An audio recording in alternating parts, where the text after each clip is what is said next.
Okay. I think I reset it back to yeah. All right. So just a few notes to just kind of wrap up this section. The extracellular matrix. This is important as it's found on the outside of the cells. It's not like an actual cell. It's the fluid produced by a cell, and it surrounds the cell. So this is something that it really depends on what cell it is. So it could be nourishing, it could be protecting, it could be used as a structure, it could be support. It really depends on what the particular cell is. In plants, for instance, the cell wall is an extracellular matrix. In bones, the bone is actually a part of the extracellular matrix. So again, it's sometimes called the ECM.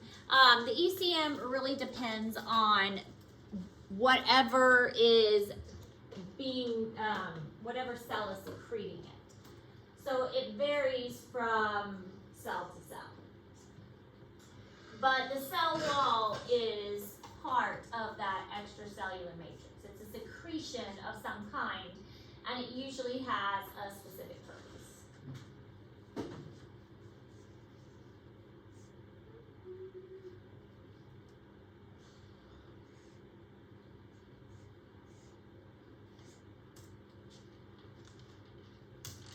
Can't read that. I wrote your guys, but for some reason, yeah. Biology Thursday. Physiology You Friday. got a busy test week. I know. I didn't plan it that way, but all of my classes have tests this week. Scary. Well, for me, for grading them all. It always seems to happen like that. I don't intend it to. It just does. Yeah, guys, I got a test to grade this week. To grade them all. Do you know how many tests that is? I have to grade. Yeah, that's a lot. And grading makes me so tired. I hate grading.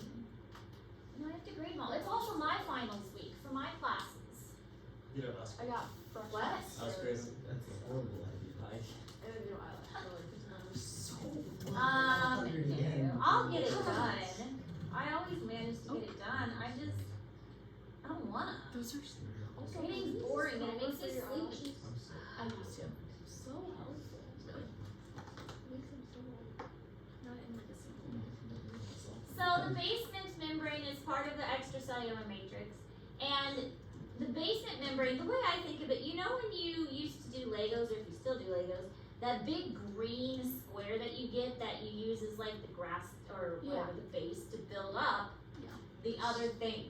That's kind of like the basement membrane. It's this piece that is used to anchor the other structures. And that's kind of what the basement membrane is. It's this piece that is secreted that anchors everything else. And it's mostly going to be in animal tissues. It's anchoring the other cells and forming this basically basement membrane that everything else kind of builds off of. And we'll look at some pictures in a moment that helps make more sense. There's also a cuticle. Cuticles can be found in animals or plants. In a plant, the cuticle is on, a lot of times, the outside of the leaves or the outside of the stem, and it prevents water loss so that a plant can be specifically in a place of, like a very dry place, so the water doesn't leave the leaf and it protects the leaf. But you can find cuticles in animals as well, especially like parasitic animals that are digested, so the cuticle protects them from being in those harsh digestive environments. Like, so stomach acid isn't going to break them down. You might have a cuticle on a, I know like insects and sometimes spiders and things have cuticles to protect them from losing water. Is that like, what's the difference between like your male cuticle? That also is named cuticle. The cuticle on your nail is like just a thin tissue there. So it's a protective coating. That's really what a cuticle is a protective coating. And that is a protective coating also. So kind of the same thing. But the cuticle on your nail isn't really an extracellular matrix. Okay. That is made up of actual cells. So that's kind of the difference. Is it good or bad to push your cuticles back? Well, you want them so you don't get like bacteria and everything, which puts also people like their cuticles not to To show. Well, and if it also depends on how you push them back. You don't want to just like dry push them back. You want them to be conditioned. So if you just start pushing them back, then that's not healthy for them. I feel like the Russian manicure where they know like. So here is some pictures of the extracellular matrix. This is a plant cell with a very firm cell wall surrounding it. And this is kind of a picture of what it would look like under a microscope. This has a cuticle layer, which I believe we'll see, well, maybe not. I thought we had a better picture of the cuticle. But on a plant, you can sometimes see this. Like on our leaf, if you cut it a cross section, you might be able to see it because the plant over there, I believe, does have a cuticle. But it has a kind of a thicker, waxier layer, and then the leaves the cells that are right underneath it are more delicate and need to be protected because they are more, if they are exposed to the sun, they can be more easily damaged, so the cuticle will protect that. Yes? This is several cells put together, so if you took a cross section of that, in between them is the center portion, it's like a little gap, it's called the lamelle, and that center portion, so here's the middle lamelle, that center portion creates like a hole in the middle that can be used as capillary action for the plant for sucking up water, and that way the plant can get the water that it needs. This area can also have water rise up through it, but the middle lamelle is often the middle of like several plant cells. There's a little gap in between them. I kind of like this picture because this is a cell over here, and this is a cell over here, and this shows where two cell walls have come together and kind of been mushed together. The middle lamelle is right here, this kind of light colored portion. It's almost like a very light gray, almost white. And then we have these cross connections which are the plasmodesmatas. So the plasmodesmatas are cross-cut between them, and it's important because the plants want to be able to not only communicate with each other, but also to pass materials between their two cytoplasms. And when you have a very thick cell wall, they're not able to do that because the cell wall is preventing that. So you have to have some kind of cross connection to allow for that transportation of materials. And that's what the plasmodesmata does. And we mentioned this before when we were labeling the cells, that plants have a plasmodesmata. Well, it is more like a tunnel between the cell walls that connects them. So the plasmodesmata connects them. The middle lamelle is like a glue almost that holds the two cell walls together. So this orangey color is the cell wall. So this is one plant over here. This is another plant over here with the middle lamelle in the middle. Oh, we did have a bigger picture. I thought we did. So here's the cuticle of the surface of the leaf, and then here is anytime you see epidermis is a layer that is exposed to the outside environment. So this is an epidermis, and then this is the inside of the leaf. So the cuticle is going to protect it and also keep the water on the outside, water on the inside and the dry environment on the outside. Here's another picture of an extracellular matrix. This is a bone cell, and this white cell is called an osteocyte. The osteocyte lives in its little hole. The hole is called a lacuna, and he basically just kind of camps out in there. And all of this is bone that it has secreted around it. This is the extracellular matrix. So this little osteocyte has created all of this bone around it, and he just kind of chills in his little cave, his little lacuna, and has made all of this bone surrounding it. Alright, so different types of junctions, how cells are joined together. We've got cell junctions, and they're basically holdings of cells and areas that cells are joined. Tight junctions are the first one. This is holding the cell very closely to prevent leaks. So the leaks are not going to be, it's not letting any fluid out. So this is like a watertight junction between them. The water is not going to flow from one area to another. A watertight junction. Tight junction. No water.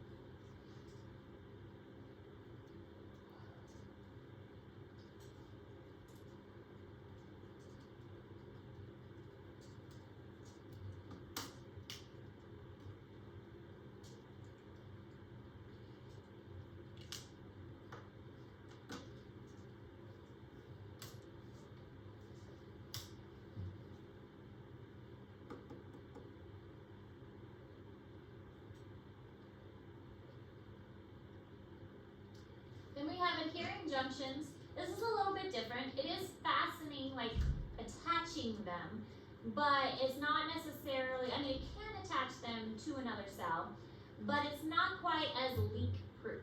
So it's joining them, but it's not leak proof where it's not, some moisture can get through. And it will attach them to other things too. So it'll attach it to the basement membrane, or it might attach it to another surface. It can attach it to another cell, but this is just adhering it to something. Gap junctions, this is mostly in animal cells, whereas the plasmodesmata is mostly in plant cells. So with gap junctions, it's a little bit different because the plasmodesmata, think of it as a tunnel.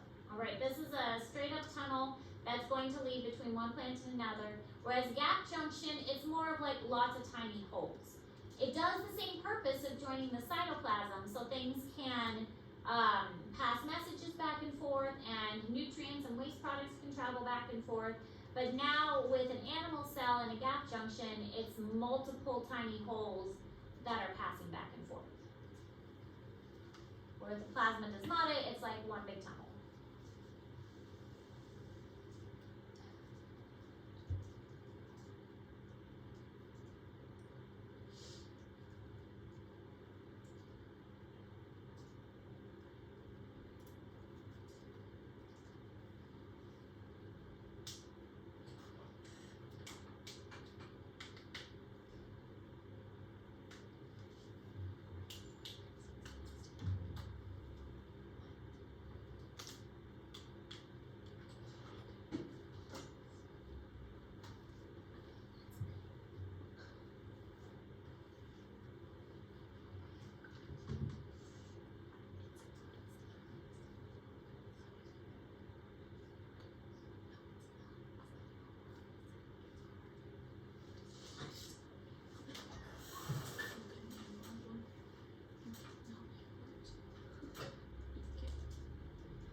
This shows like a picture of them. So here's a tight junction, and you notice that it's tight, like that's what it's called, tight junction.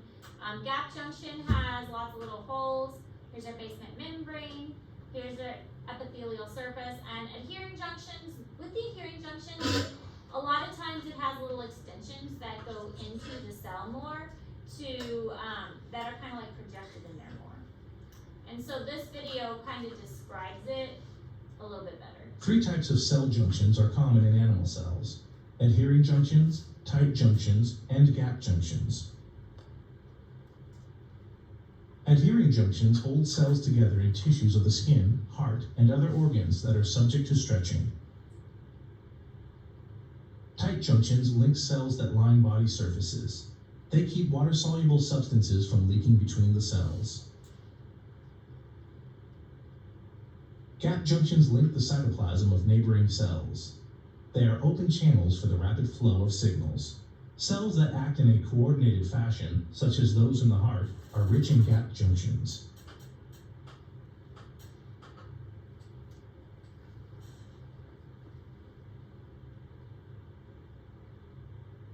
All right, we're done. Look at that. Down with notes. I told you it wasn't very long. I feel like our notes are never that long. No, and I liked that. I like that. They were just quick and short, you know.